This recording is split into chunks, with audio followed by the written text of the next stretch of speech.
ইতালির লাম্পেডুসা দ্বীপে ভূমধ্য সাগর পাড়ি দিতে গিয়ে প্রাণ হারানো অভিবাসীদের স্মরণে আয়োজিত এক অনুষ্ঠানে ঘটে গেল এক অনাকাঙ্ক্ষিত ঘটনা।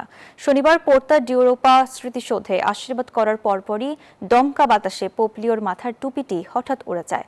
তাৎক্ষণিকভাবে এক সহকারী তাকে নতুন আরেকটি টুপি এগিয়ে দেন। ইউরোপে প্রবেশের চেষ্টায় নিহতদের শোকের প্রতীক এই স্থানটিতে এমন ঘটনা নজর কেড়েছে সবার।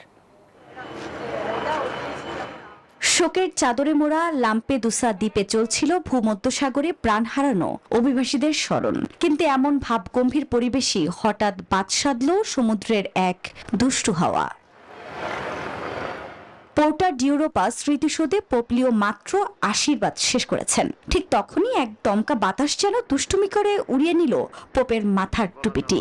গম্ভীর অনুষ্ঠানে এমন কাণ্ডে রীতিমতো চমকে যান সবাই। তবে বাতাস টুপি নিলেও পোপকে খালি মাথায় থাকতে হয়নি। এক চটপটে সহযোগী মুহূর্তেই নতুন টুপি পরিয়ে দেন তাকে, আর এতেই হাসি খুশি মেজাজে আবারও নির্বিঘ্নে এগিয়ে চলে মূল আনুষ্ঠানিকতা।